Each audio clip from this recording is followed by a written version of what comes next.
जय हिंद दोस्तों, मैं हूं प्रभात। पीसीएस शिक्षा के मंच पे आप तमाम अभ्यर्थियों का हार्दिक अभिनंदन है। आज चर्चा के मुख्य बिंदु में पॉलिटी से एक न्यूज़ निकल कर आ रहा है और यहाँ हम चर्चा करने जा रहे हैं 130वें संविधान संशोधन बिल के बारे में, जिसे अभी हाल फिलहाल में ही सदन में पेश किया गया था। हालांकि अभी ये पास नहीं हो पाया है, लेकिन इसके ऊपर अब चर्चा जो है काफ़ी ज़्यादा हो रही है और ये अभी पॉइंट जो है पूरी तरीके से डिबेट में बना हुआ है। तो आइए चलते हैं सेशन में, देखते हैं क्या है कुछ खास। यदि आपने चैनल को सब्सक्राइब नहीं किया है तो चैनल को जरूर सब्सक्राइब कर लें, ताकि इस तरह की इंपॉर्टेंट अपडेट आपको टाइम टू टाइम मिलता रहे।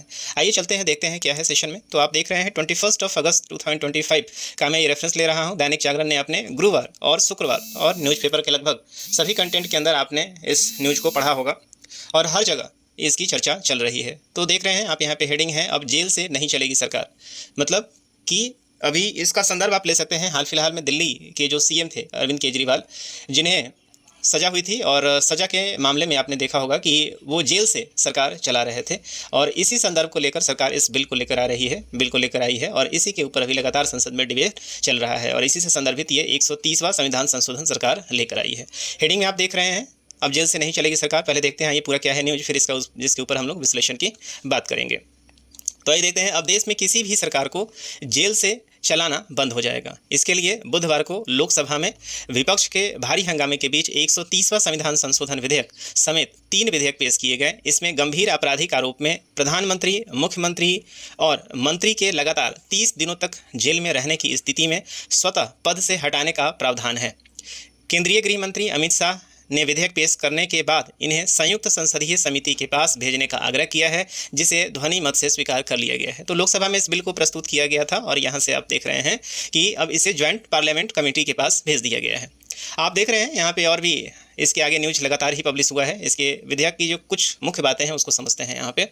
तो किसी भी मंत्री, केंद्र शासित प्रदेश समेत सभी राज्यों के मुख्यमंत्री और प्रधानमंत्री को जेल जाने पर 30 दिन के भीतर खुद इस्तीफा देना होगा। यहाँ पे देख लीजिए, यहाँ पे यदि ऐसे पोस्ट पे बैठे हुए, चाहे वो सीएम हो, चाहे वो पीएम हो या कोई कैबिनेट मिनिस्टर हो या कोई साधारण मिनिस्टर हो, यदि इनके ऊपर कोई भी आपराधिक मामला चलता है और इन्हें 30 दिनों तक जेल में रहना पड़ता है, तो वैसी स्थिति में इन्हें इस्तीफा दे देना होगा या इनके पद को रिक्त उस समय मान लिया जाएगा या इस्तीफा उनको दिया हुआ समझा जाएगा।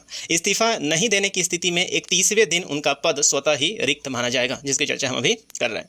जमानत मिलने पर दोबारा मंत्री, मुख्यमंत्री या प्रधानमंत्री बन सकने का प्रावधान है।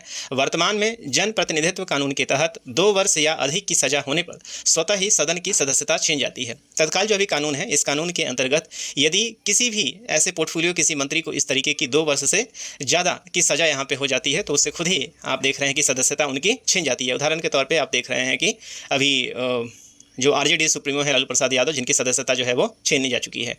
ऐसे आरोप जिसमें कम से कम 5 वर्ष की सज़ा का प्रावधान है, उनमें लगातार 30 दिनों तक जेल में रहने पर होगी कार्रवाई, लेकिन सदन की सदस्यता बरकरार रहेगी। अब यहाँ पे ऐसे भी आरोप हैं जिसमें कम से कम 5 वर्ष की सज़ा का प्रावधान तो है, लेकिन उसमें लगातार यदि 30 दिनों तक जेल में रहने का यदि कोई भी प्रावधान है तो उसके ऊपर भी कार्रवाई होगी। लेकिन यहाँ पे ये देखना होगा कि सदस्यता जो है वो बरकरार रहेगी। पूरे देश में इसे एक साथ लागू करने के लिए केंद्र शासित प्रदेश अधिनियम 1963 और जम्मू कश्मीर पुनर्गठन अधिनियम 2019 में भी जरूरी संशोधन किए जाएंगे। अब देखिए यहाँ पे जो इंपॉर्टेंट पोर्टफोलियो जिसके लिए बात की जा रही है, सबसे ऊपर प्रधानमंत्री की बात की जा रही है, सीएम की बात की जा रही है और उसके बाद जो है वो मिनिस्टर की बात की जा रही है। साथ ही साथ आप देखेंगे कि यूटी के भी सीएम के ऊपर बात की जा रही है। तो जो अमेंडमेंट यहाँ पे होने वाला है, यदि ये बिल आता है, इन्फोर्स होता है, तो कहाँ कहाँ अमेंडमेंट होगा, इस बात को भी समझना जरूरी है। तो संविधान के आर्टिकल 75 में होगा यहाँ पे संशोधन, जो कि प्रधानमंत्री से संबंधित है। उसके बाद जो सीएम से संबंधित है, वहाँ आप देखेंगे जो इंपॉर्टेंट होगा वो आर्टिकल नंबर 164 में अमेंडमेंट होगा।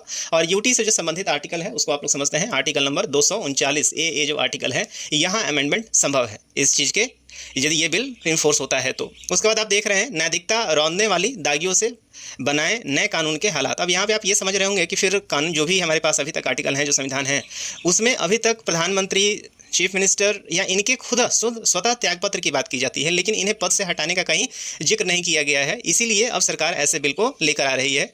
तो यहाँ पे मोदी सरकार द्वारा संसद में पेश किए गए 130वें संविधान संशोधन बिल समेत तीनों विधेयकों पर विपक्ष की अपनी शंकाएं और प्रश्न हो सकते हैं, लेकिन राजनीतिक शुचिता बनाए रखने के लिए ऐसे कानून की जरूरत का सरकार का दावा भी निराधार नहीं माना जा सकता है। दरअसल कानूनी प्रावधान नहीं होने के बावजूद दशकों से देश में राजनीतिक परंपरा नैतिकता के आधार पर चलती रही है।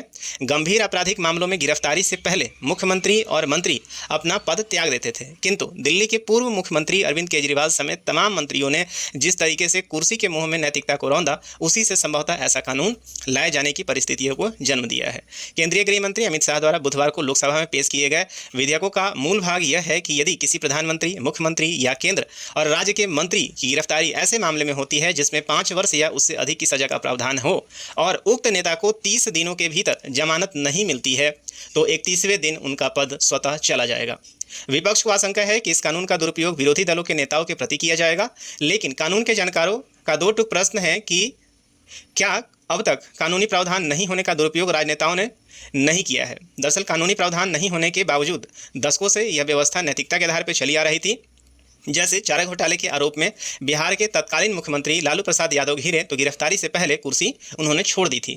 झारखंड के मुख्यमंत्री हेमंत सोरेन ने पिछले कार्यकाल में इस्तीफा इसी कारण से दिया था क्योंकि उनकी गिरफ्तारी होने जा रही थी। आय से अधिक संपत्ति के मामले में जेल जाने से पहले AIADMK के नेता जयललिता ने मुख्यमंत्री पद से त्यागपत्र दे दिया था। तो ये तमाम ऐसे उदाहरण हैं जहाँ पे इन लोगों ने त्यागपत्र दे दिया था या अपने पोस्ट से अपने आप को हटा लिया था। लेकिन ऐसे कई ऐसे उदाहरण हैं, जिसमें अभी ताजा जो उदाहरण है अरविंद केजरीवाल का है, जहाँ वो जेल से सत्ता को चलाते हुए नजर आए थे। और यही कारण है कि अब इस बात को समझा जा रहा है कि नैतिकता अब राजनीति में शायद अब नहीं रहा। नैतिकता के आधार पे अब कोई भी पद छोड़ने को तैयार नहीं है और यही कारण है कि सरकार जो है ऐसे बिल को लेकर आ रही है। एक तो 30वां संविधान संशोधन बिल है ये, और जेल से सरकार चलाते रहे केजरीवाल, नवाब मलिक और सेंथिल बालाजी जैसे कई सारे ऐसे उदाहरण हैं, क्योंकि इसके ऊपर ना कोर्ट कुछ कर सकता है और ना ही संसद इसके ऊपर, संसद में इस तरह के कोई कानून इससे पहले बनाए गए थे।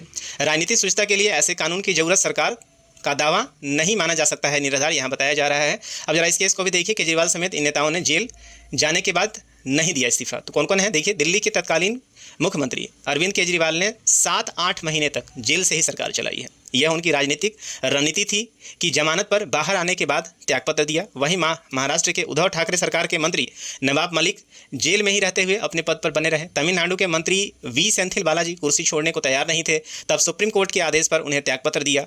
इनमें से किसी से भी पार्टी नेतृत्व ने इस्तीफा नहीं मांगा था। ऐसे में यह विधेयक नैरेटिव वॉर का नया मुद्दा बनेगा। भाजपा की ओर से विपक्षी दलों से सवाल किए जाएंगे कि वो क्यों डर रहे हैं। तो यहाँ पे आप देख रहे हैं, ये पूरा का पूरा मुद्दा आपने समझ लिया होगा कि 130वां जो संविधान संशोधन यहाँ पे सरकार के द्वारा पेश किया गया है, वो विशेषता इसलिए लाया गया है कि अब नैतिकता के आधार पर कोई भी व्यक्ति या अधिकांश व्यक्ति अब पार्टी से या अपने पद से इस्तीफा देने को तैयार नहीं है। इसलिए अब संवैधानिक रूप से उन्हें इस्तीफा ले लिया जाएगा। तो मुझे उम्मीद है कि ये पूरा का पूरा सेशन आपको समझ में आया होगा।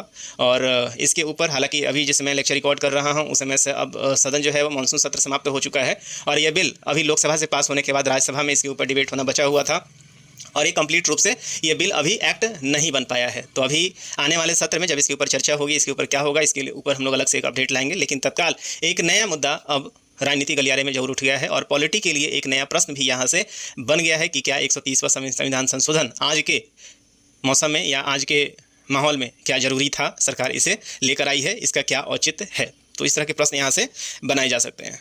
तो मुझे उम्मीद है कि ये पूरा का पूरा सेशन आप समझ पाए होंगे। एग्जामिनेशन पॉइंट ऑफ व्यू से काफ़ी इंपॉर्टेंट है और पीटी से ज़्यादा ये मेंस के लिए सबसे ज़्यादा इंपॉर्टेंट है। इस बात को आप सभी याद रखेंगे। तो इस सेशन में इतना ही, मिलेंगे हम आपसे अगले सेशन में कुछ नए अपडेट के साथ। तब तक दीजिए मुझे इजाज़त। यदि आपने चैनल को सब्सक्राइब नहीं किया है तो चैनल को भी जरूर सब्सक्राइब कर लें। सो साइनिंग ऑफ, दिस इज प्रभात। जय हिंद।